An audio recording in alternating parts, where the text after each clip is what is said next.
नमस्कार, मैं हूं आपके साथ गौरव राजेंद्र। बुलेटिन की शुरुआत करते हैं। मुख्यमंत्री पुष्कर सिंह धामी ने अतिथि शिक्षकों के साथ बैठक की और बैठक में शिक्षा मंत्री धन सिंह रावत समेत कई अधिकारी मौजूद रहे, जिसके बाद मुख्यमंत्री पुष्कर सिंह धामी ने अतिथि शिक्षकों को आश्वासन दिया है कि आगामी 2 से 3 दिनों के अंदर आदेश जारी कर दिया जाएगा। साथ ही शासन स्तर पर जो भी नियुक्तियां में त्रुटियां हैं, उसके लिए अगर अतिथि शिक्षक न्यायालय की जाएंगे तो वहां पर सरकार द्वारा मजबूती से अतिथि शिक्षकों को जो है पैरवी की जाएगी। तो वहीं दूसरी खबर की तरफ बढ़ते हैं, जो कि सीएम धामी से जुड़ी हुई आप तक पहुंचा रहा है। उत्तराखंड सरकार ने एक नई पहल करते हुए अब सरकारी और अर्ध सरकारी स्कूलों में बच्चों को मुफ्त किताबें देने का फैसला लिया है। मीडिया से बातचीत करते हुए शिक्षा मंत्री धन सिंह रावत ने बताया कि उनकी सरकार ने यह पहल की है कि कक्षा 1 से लेकर कक्षा 12वीं तक सभी सरकारी और अर्ध सरकारी स्कूलों में पढ़ने वाले छात्र छात्राओं को सरकार द्वारा मुफ्त किताबें बांटी जाएंगी। शिक्षा मंत्री ने कहा है कि यह व्यवस्था समाज के सभी लोगों के लिए लागू होंगी जो बच्चे सरकारी स्कूलों में शिक्षा ले रहे हैं, और इससे 10 लाख रुपए से ज्यादा छात्र और छात्राओं को फायदा मिलेगा। क्या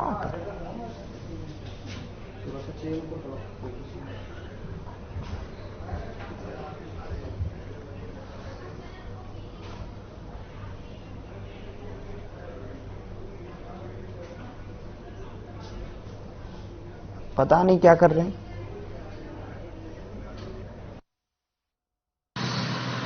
देखिए, हम लोगों ने ये तय कर रखा है कि 2025 तक हमको उत्तराखंड में एक ड्रग के खिलाफ एक बड़ा अभियान लेना है और ड्रग मुक्त देवभूमि, ताकि बच्चे जो है इसको न जाएं।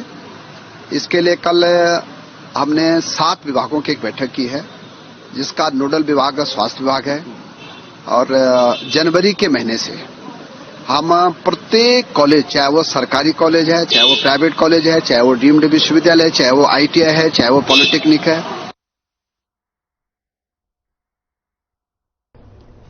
खबर जनपद ऊधम सिंह नगर के जसपुर से है, जहां क्षेत्राधिकारी काशीपुर ने कोतवाली परिसर में क्षेत्र के सभी ग्राम प्रधानों, बुजुर्गों और वार्ड मेंबरों के साथ बैठक की, जिसमें नशे को लेकर और जमीनी विवाद को लेकर बातचीत की गई और उनसे अनुरोध किया गया कि पुलिस का सहयोग किया जाए। वहीं क्षेत्राधिकारी काशीपुर वंदना वर्मा ने बताया कि आग क्षेत्र के सम्मानित व्यक्तियों, ग्राम प्रधानों और अन्य लोगों के साथ मीटिंग की गई है, जिनमें उनसे अपेक्षा की गई जो भी इनकी समस्या हो उसे संबंधित चौकी और कोतवाली में अवगत कराए। साथ ही नशे और कच्ची अवैध शराब की बिक्री की जानकारी पुलिस को दें। उससे फिर बात खराब होती है। आप कोतवाली में हम लोगों ने एक ये सीएलजी की बैठक बुलाई थी और इसमें हमने पूरे क्षेत्र के सभी मौजूद लोगों को इसमें बुलाया था। अलग अलग लोग आए थे, इसमें प्रधान आए थे, सभासद आए थे, वार्ड मेंबर आए थे। इसके अलावा इसमें कुछ अन्य लोग भी आए थे। इसमें हम लोगों ने इन्हें फिर वर्तमान में ये इनसे अपेक्षा की गई है कि कोई भी इनकी समस्या होती है तो ये संबंधित चौकी, थाने और फिर मेरे द्वारा मुझे उसमें अवगत कराएं। और उसके अलावा अगर कोई भी ऐसा मैटर है, जैसे नशे की एक समस्या है, क्योंकि उससे फिर बात खराब होती है। आप हमें तो केवल उधर कोटद्वार में जंगली हाथी इंसानी जान के दुश्मन बने हुए हैं। सुखरो बीट में एक और जहां हाथी के हमले में एक महिला की जान चली गई, तो वहीं दूसरी ओर शाम को पुलिंडा रोड पर हाथी ने 63 वर्षीय पीडब्ल्यूडी कॉलोनी निवासी चैन सिंह पर हमला कर उसे घायल कर दिया। वहीं आनंद फानंद में घायल चैन सिंह को इलाज के लिए बेस अस्पताल में भर्ती कराया गया, जहां घायल का इलाज जारी है।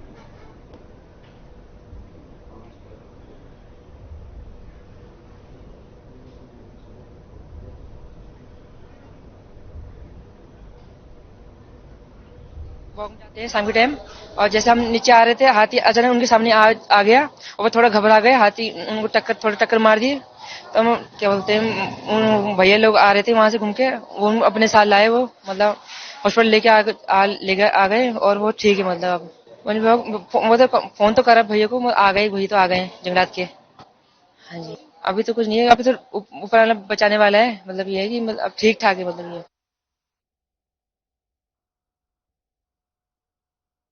उधर गोला संघर्ष समिति ने अपनी 5 सूत्रीय मांगों को लेकर अब व्यापार मंडल से समर्थन मांगा है, जिसके चलते यहां गोला संघर्ष समिति के पदाधिकारी और खनन व्यवसाय से जुड़े लोगों ने प्रत्येक दुकानों में जाकर हस्ताक्षर अभियान चलाते हुए व्यापारियों से समर्थन मांगा है। पूरे मामले पर जानकारी देते हुए गोला संघर्ष समिति लालकुआं गेट के अध्यक्ष जीवन कबड़वाल ने बताया कि एक प्रदेश एक रॉयल्टी, ट्रैक्टर और ट्रॉली में सिर्फ एक को ही टैक्स के दायरे में रखा जाए, ग्रीन टैक्स को कम करना, जीपीआरएस सिस्टम को समाप्त करना और जब तक रेट नहीं तब तक गेट नहीं की मांग के तहत व्यापार मंडल एवं व्यापारियों से समर्थन मांगा जा रहा है।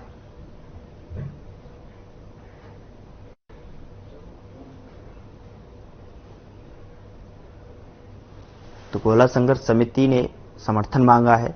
लालकुआं से ये तस्वीरें हैं। गोला संघर्ष समिति ने व्यापारियों से समर्थन मांगा और साथ ही साथ समर्थन में हस्ताक्षर अभियान यहां 5 सूत्रीय मांगों को लेकर चलाया गया।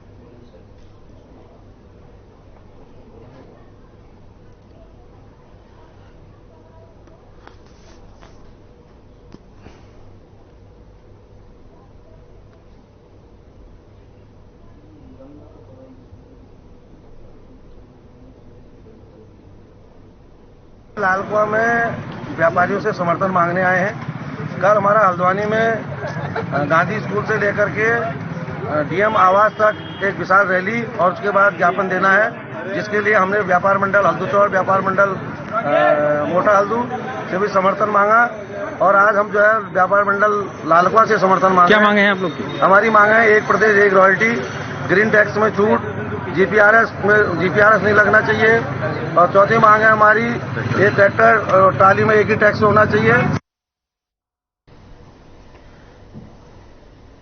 उधर सितारगंज पुलिस को एक बड़ी सफलता हाथ लगी है। बता दें कि 2021 से बालाजी कंपनी से प्लाईवुड का गबन किए जाने के आरोप में फरार चल रहे इनामी बदमाश को पुलिस ने गिरफ्तार किया है। इसके साथ ही पुलिस ने डकैती की योजना बना रहे 6 लोगों को गिरफ्तार किया है। साथ ही पुलिस ने प्राइमरी स्कूल के खंडहर से 3 चाकू और एक तमंचा भी बरामद किया है।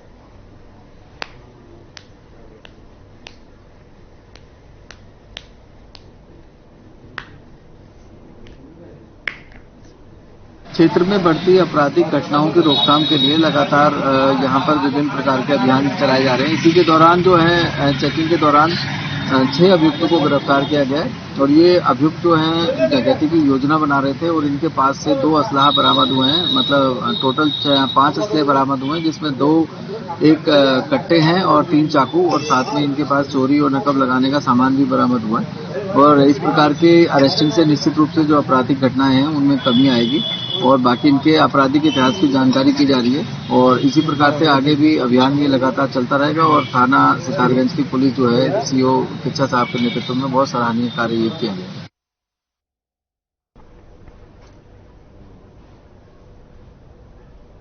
उधर पूर्णागिरी मार्ग पर टैक्सी एवं जीपों के संचालन को लेकर श्री पूर्णागिरी टैक्सी एसोसिएशन और बाबा भैरव मंदिर ब्रह्मदेव टैक्सी संचालन समिति के बीच विवाद गहरा गया है। भैरव मंदिर से वाहन खाली लौटाने और चालक से अभद्रता करने से भड़के पूर्णागिरी टैक्सी एसोसिएशन के संचालकों और चालकों ने धरना दिया। इस दौरान मदन कुमार ने बाबा भैरव मंदिर टैक्सी संचालन समिति पर आरोप लगाते हुए बताया कि उनके टैक्सी चालकों के साथ अभद्रता की गई, जिससे पूर्णागिरी टैक्सी एसोसिएशन के समस्त टैक्सी स्वामी चालक आक्रोशित हो गए।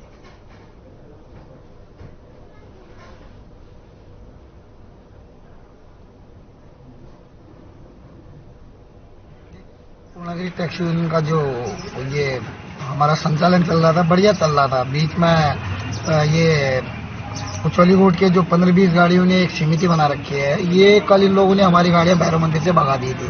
पहले ही भगाई थी, बीच में फिर एडीएम साहब के सामने हमारा कॉम्प्रोमाइज हो गया। अभी 3 गाड़ियां हमारी टनकपुर की चलेंगी, एक तुम्हारी गाड़ी को नंबर देंगे टनकपुर से, वो चल रहा था। और 3 गाड़ियां इनकी जा रही थी वहां से, तो एक गाड़ी हमारी गाड़ी को नंबर देते हैं प्रॉपर तरीके से। 1 हफ्ते करीब बढ़िया चला सिस्टम। उसके बाद ये पता नहीं कल से क्या हुआ, फिर ये भैरव मंदिर जाके शराब पी के इन लोगों ने हमारी गाड़ी वाले के साथ बदतमीजी की और गाड़ी वालों को मार के वहां से भगा दिया।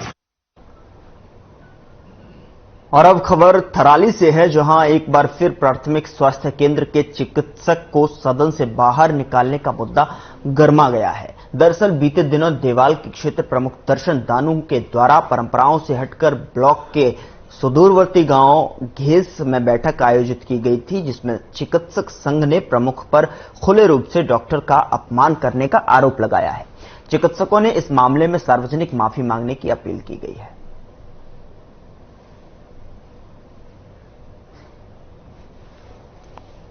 पट्टी बांधकर कार्य कर रहे हैं, अपना विरोध जताने के लिए। उस बैठक में जब स्वास्थ्य विभाग का क्रम आया और पूछा गया कि स्वास्थ्य विभाग से कौन प्रतिनिधित्व करने आया है, तो मैंने बताया कि मैं प्रतिनिधित्व करने आया हूं। तब उस सभा में सभी के समक्ष, सभी मीडिया कर्मी, सभी अधिकारीगण, सभी और लोगों के समक्ष ब्लॉक प्रमुख जी द्वारा मुझे अभद्र भाषा में और यह कहा गया, अभद्र लहजे में यह कहा गया कि आप सक्षम अधिकारी नहीं हैं और आपकी यहां जरूरत नहीं है और आप यहां से बाहर चले जाइए।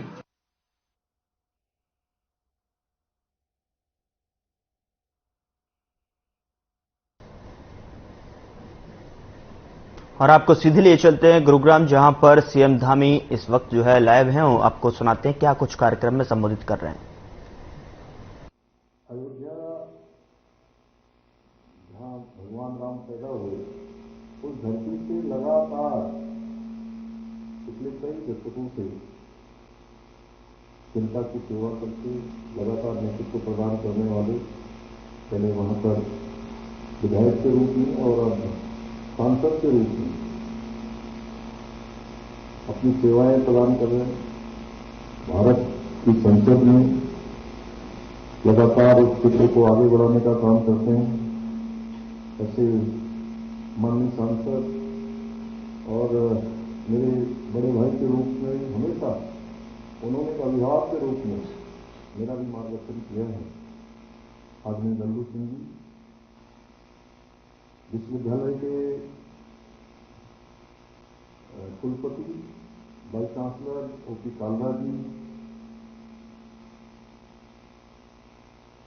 हमारे ट्रस्टी मनमोहन चावला जी और चेयरपर्सन श्रीमती मधुप्रीत कौर चावला जी एवं विश्वविद्यालय के हमारे सभी शिक्षकगण, सभी शिक्षा जगत से जुड़े हुए विद्वान और इस सभागार में उपस्थित जिनके निमित्त आज ये बहुत ही शानदार कार्यक्रम यहाँ पर आयोजित किया गया है, ऐसे सभी मेरे प्रिय छात्र एवं छात्राएं, मैं आप सभी को बहुत शुभकामनाएं देता हूँ कि आज अटल इनोवेशन सेंटर का यहाँ पर उद्घाटन हुआ है।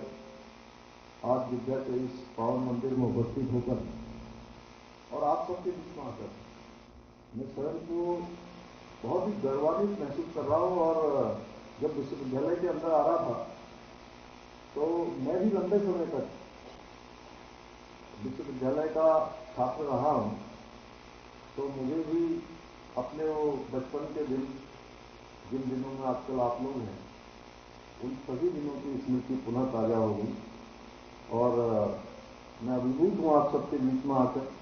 और एक बात जैसा आदरणीय लल्लू भैया कह रहे थे कि मैं 2 प्रकार के कार्यक्रमों में अवश्य पहुंच जाता हूं और भगवान की भी कृपा और मेरी इच्छा भी होती है। एक तो कोई सैनिकों का कार्यक्रम हो तो उस कार्यक्रम में मेरी कितनी भी व्यस्तता होती है तो मैं कोशिश करता हूं कि उस कार्यक्रम में पहुंचे। और दूसरा कार्यक्रम जो हमारे प्रिय सभी छात्र एवं छात्राओं से मिलना होता है, तो उस कार्यक्रम में भी अत्यधिक व्यस्त होने के बाद भी मेरी कोशिश रहती है कि मैं उस कार्यक्रम में पहुंचूं। तो आज विश्वविद्यालय के इस कार्यक्रम में आना हुआ, आप सबसे मिलना हुआ, आप सबका जोश देखकर, आप सबका उत्साह देखकर मैं कह सकता हूं कि हमारा भारत आने वाले समय में विश्व गुरु भारत बनेगा।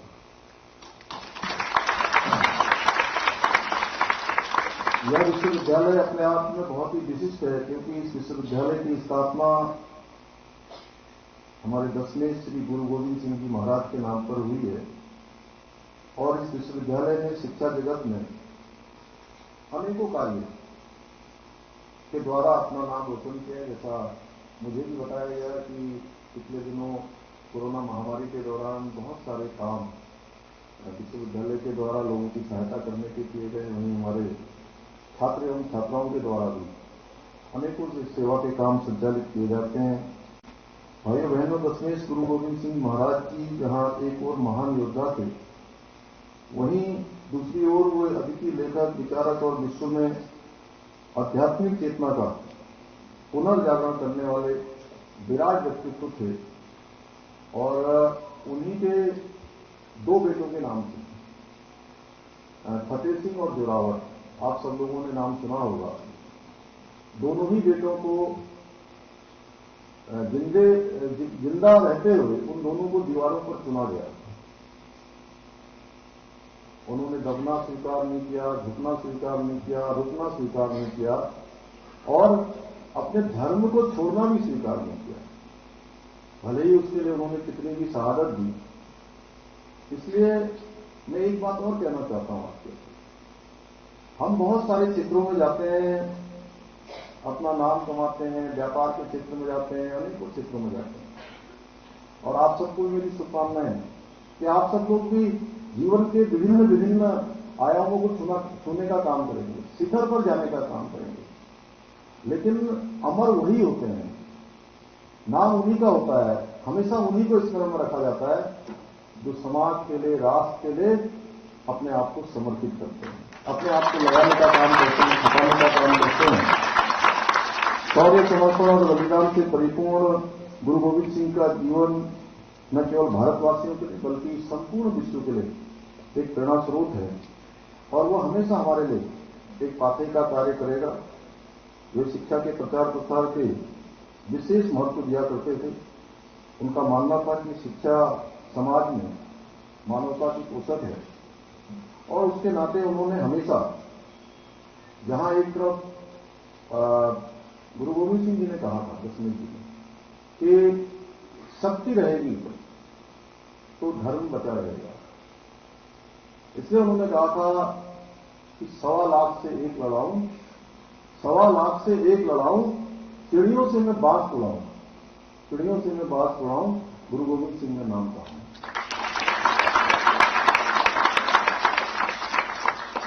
आज इस विश्वविद्यालय के सभी शिक्षक, हमारे विद्यार्थी गुरु गोविंद सिंह जी के आदर्शों को लेकर, अमूल्य विचारों को लेकर लगातार आगे बढ़ रहे हैं और किसी ने ठीक ही कहा है कि किसी देश का वास्तविक धन उसके बैंकों में नहीं बल्कि उसके स्कूलों, कॉलेजों और विश्वविद्यालयों में होता है।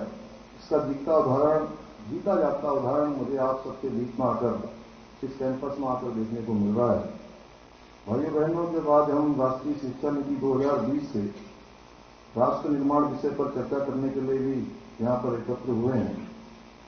तो आज राष्ट्र की जो हमारी नई शिक्षा नीति आई है और उस शिक्षा नीति ने राष्ट्र के भूत, भविष्य और वर्तमान तीनों को प्रभावित करती है, अतः उसका उत्कृष्ट और सशक्त होना अत्यंत आवश्यक है। आप सबके बीच में नई शिक्षा नीति आई है, राष्ट्रीय शिक्षा नीति आई है और लंबे कालखंड के बाद इसके लिए मैं हमारे देश के यशस्वी प्रधानमंत्री मोदी जी को धन्यवाद देना चाहता हूं कि उन्होंने नई शिक्षा नीति उनके दिशा निर्देशन में तैयार हुई है, जिसमें बिंदु से लेकर ब्रह्मांड तक, मनुष्य से मानवता तक और अतीत से आधुनिकता तक सभी बिंदुओं को इसने छूने का काम किया है। उसका समाप्त। चलिए और अब खबरों में आगे बढ़ते हैं। हरिद्वार में लोग देश विदेश से गंगा स्नान करने आते हैं। हरिद्वार में हर की पौड़ी समेत दर्जनों गंगा घाट हैं जहां श्रद्धालु स्नान करते हैं। वक्त के साथ हरिद्वार में गंगा किनारे कई घाट बन गए हैं। गंगा स्नान के अवसर पर हर की पौड़ी क्षेत्र में भीड़ का दबाव बढ़ने के बाद गंगा किनारे बने इन घाटों पर श्रद्धालु स्नान करते हैं। घाटों की नियमित रूप से साफ सफाई होती रहे, यह बड़ी जिम्मेदारी है। गंगा घाटों के नियमित रूप से साफ सफाई के लिए जिला प्रशासन ने कुछ घाटों को निजी हाथों में सौंप दिया है।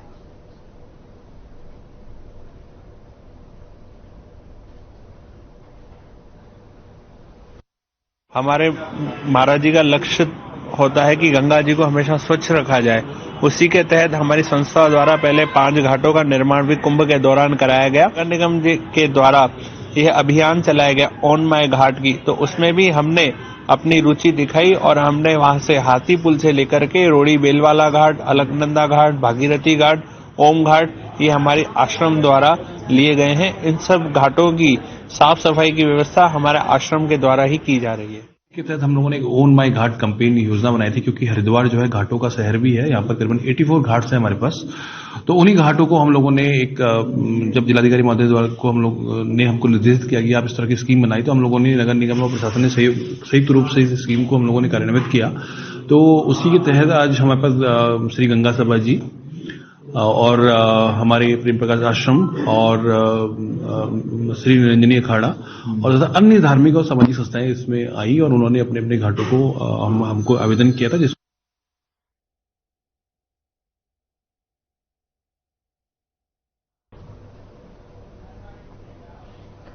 उधर टनकपुर तहसील में तैनात एसडीएम हिमांशु कफलटिया को स्थानांतरण का आदेश जारी हुआ है, जिससे क्षेत्रीय जनता में नाराजगी बढ़ गई है। टनकपुर क्षेत्र के कई युवाओं और जर्नलिस्ट चंपावत यूनियन के पत्रकारों के साथ सभासदों और तमाम सामाजिक संगठनों से जुड़े लोगों ने सीएम कैंप कार्यालय पहुंचकर एसडीएम का स्थानांतरण रद्द करने की मांग की और मुख्यमंत्री के नाम ज्ञापन सौंपा। युवाओं और प्रतिनिधियों का कहना है कि एसडीएम ने लगातार क्षेत्र के लिए बेहतरीन काम करने के साथ ही शिक्षित युवाओं को सिटीजन लाइब्रेरी के माध्यम से प्रतियोगी परीक्षाओं की तैयारियों के लिए बेहतर मार्गदर्शन दिया है। युवाओं का कहना है कि ईमानदार छवि के अधिकारी का स्थानांतरण करा जाना गलत है।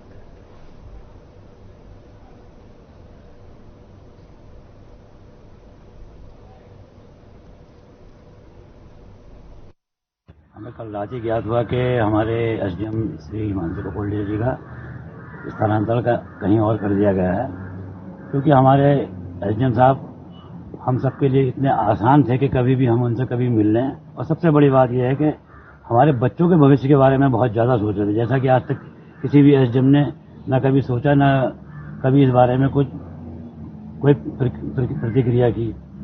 इसलिए हम चाहते हैं कि एसडीएम हमारे यहाँ रहें, हमारे बच्चों के लिए, हमारे युवाओं के लिए और हमारे क्षेत्र के लिए भी बहुत।